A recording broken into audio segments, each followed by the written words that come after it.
Bismillahirrahmanirrahim. Assalamu alaikum 5 class. Hope you all will be fine with the name of Allah Almighty. Now students, today we will read about the topic ग़ज़वा बदर. आज हम सबक number 4 ग़ज़वा बदर के बारे में पढ़ेंगे. पहले आपको इसका जो है थोड़ा तारुफ बताती हूँ कि ग़ज़वा बदर जो है वो एक गाँव का नाम है और बदर कहते हैं जंग को. ठीक है, एक गाँव जो है वहाँ पे ये जंग हुई थी. इस्लाम का पहला फ़ैसला कुन मार्का था ये. और ग़ज़वात का तारुफ, सफ़र 2 हिजरी में कताल व जदाल की इजाज़त के बाद कुफ़ार के साथ मुसलमानों की जंग का सिलसिला शुरू हो गया. बाद में नबी करीम सल्लल्लाहु अलैहि वसल्लम ने बनफ्स नफीस खुद शिरकत फरमाई. इन जंगों को इस्तिलाह शरीयत में ग़ज़वात कहा जाता है. मौरख़ीन के मुताबिक इनकी तादाद 27 है. इन ग़ज़वात में बाज़ वो हैं जिनमें कताल यानी लड़ाई की नौबत ही नहीं आई और बाज़ में मुसलमानों और कफ़ार में 10 ब-10 जंग हुई. इनकी तादाद 9 है. इन ग़ज़वात में सबसे पहला ग़ज़वा बदर है. मुश्किल हालात में ईमान को मजबूत रखने का जज्बा पैदा करना. नंबर 2, दुश्मन से मुकाबले का हौसला पैदा करना. ग़ज़वा बदर की जो जंग थी उसमें इनके जो मकासद थे वो एक तो ये था कि मुश्किल हालात में ईमान को मजबूत रखने के लिए जज्बा पैदा करना और दूसरा ये था कि दुश्मन से मुकाबला करने का हौसला पैदा करना. क्या आप जानते हैं ग़ज़वा बदर को कुरान में यौमुल फ़ुरक़ान यानी हक़ और बातिल में फ़र्क करने वाला दिन कहा गया है. और यहाँ स्टूडेंट आप देख सकते हैं ये वो पिक्चर है जहाँ पर शहदाए जो ग़ज़वा बदर की जंग में जो शहीद हुए थे ये वो स्पेस है. ठीक है, जहाँ पे इनको दफन किया गया था. नेक्स्ट, बदर एक गांव का नाम था जहाँ साल के साल मेला लगता था. यहाँ मुकाम इस नुक्ता के करीब था जहाँ शाम से मदीना जाने का रास्ता दुश्वार गुज़ार मतलब कि मुश्किल तरीन रास्ता था, घाटियों से होकर गुज़रता था. ये मैदान मदीना मुनव्वरा से तकरीबन 80 मील के फासले पर है.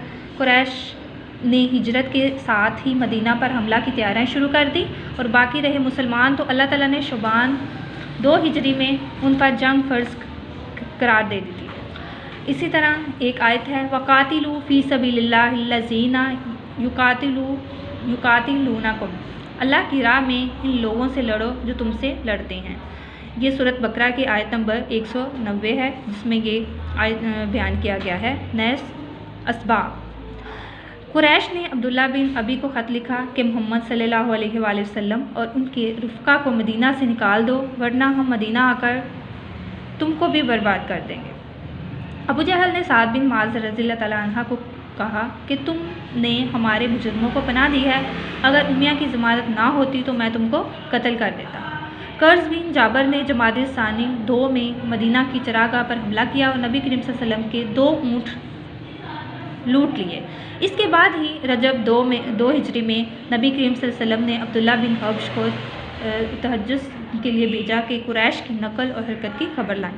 अब्दुल्ला बिन हब्श ने नबी करीम सल्लल्लाहु अलैहि वसल्लम की मर्ज़ी के ख़िलाफ़ कुरैश का एक मुख्तसर सा काफ़िला लूट लिया और एक आदमी उमर बिन हज़रा कत्ल और 2 कैदी बनाए. जिस चीज़ ने बदर के वाक़या को उबारा और वो तमाम लड़ाइयाँ जो हैं छेड़ दी जो नबी करीम सल्लल्लाहु अलैहि वसल्लम व मुशरिकीन की मक्का में पेश आईं. सब का सबब यही हज़रमी का कत्ल है. नेक्स्ट, वाक़यात. इसके दौरान क्या वाक़यात हुए थे? मदीना पर हमला करने के लिए सबसे ज़रूरी चीज़ हथियार और माल और असबाब का मुहैया करना था. अब जो कफ़ार मक्का का तजारती काफ़िला अबू सुफ़ियान की सरबराही में शाम रवाना हुआ और इसमें मक्का की तमाम आबादी ने जिसके पास जो रकम थी सब दे दी. काफ़िला अभी शाम से रवाना नहीं हुआ था कि हज़रमी के कत्ल का इत्तफ़ाक़िया वाक़या पेश आ गया जिसने कफ़ार की आतिश गज़ब को और भड़का दिया. क्या आप जानते हैं ग़ज़वा बदर में अल्लाह ने मुसलमानों की 1000 फ़रिश्तों से मदद की थी. ग़ज़वा बदर की जब जंग हुई थी तो अल्लाह ताला ने गायबाना तरीके से फ़रिश्तों के ज़रिए जो है वो मुसलमानों की 1000 फ़रिश्तों के ज़रिए इनकी मदद फरमाई थी. नेक्स्ट, अबू सुफ़ियान का काफ़िला शाम से वापस मक्का रहा था कि ये ख़बर वहाँ मशहूर हो गई कि मुसलमान काफ़िला लूटने को आ रहे हैं. अबू सुफ़ियान ने वहीं से मक्का की तरफ आदमी दौड़ाया कि कुरैश को खबर हो जाए. कत्ल और हमले की खबर ने इनको फौरी लड़ाई करने पर आमादा किया.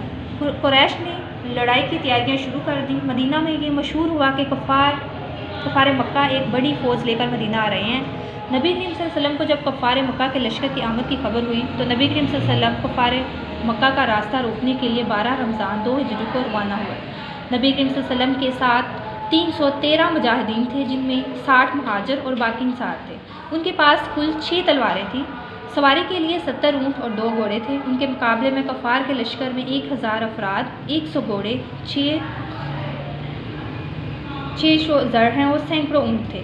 لڑائی سے ایک رات پہلے اللہ نے موسلات بارش برسائی، جس سے مجاہدین تازہ دم ہو گئے۔ قرآن مجید میں ہے وَيُنَزِّلُ عَلَيْكُم مِّنَ السَّمَاءِ مَاءً لِيُطَهِّرَكُم بِهِ، اور اللہ نے آسمان سے پانی برسایا کہ تم کو پاک کر دے۔ سورۃ انفال 11۔ 17 رمضان 2 ہجری کو لڑائی کی ابتدا ہوئی۔ اب 2 صفیں آمنے سامنے تھیں، حق اور باطل، نور و ظلمت، صفر و کفر۔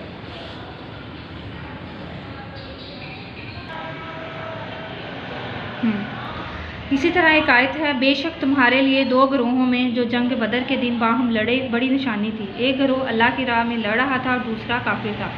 قریش کی فوجیں اب بالکل قریب آ گئیں۔ کفار کی جانب سے عتبہ، اس کا بھائی شیبہ اور اس کا بیٹا ولید بن عتبہ مسلمانوں سے لڑنے کے لیے نکلے۔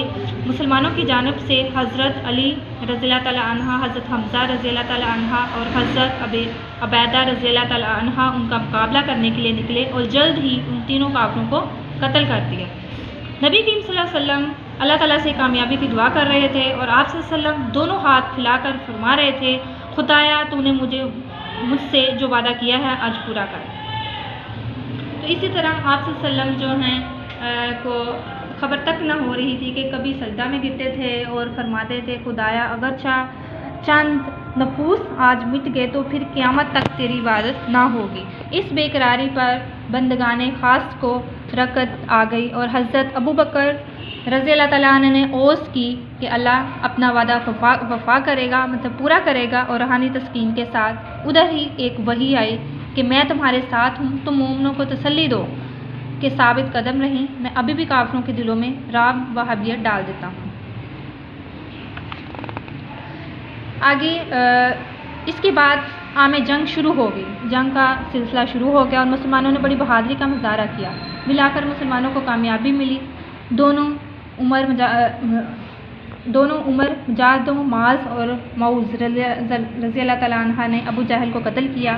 مسلمانوں میں سے صرف 14 مجاہدین نے شہادت پائی، جن میں 6 مہاجر اور باقی انصار تھے۔ اسی طرح ان کی یہ جنگ کا سلسلہ جو ہے وہ جاری رہا۔ نبی کریم صلی اللہ علیہ وسلم نے بدر کے قیدیوں کے ساتھ عمدہ برتاؤ کیا۔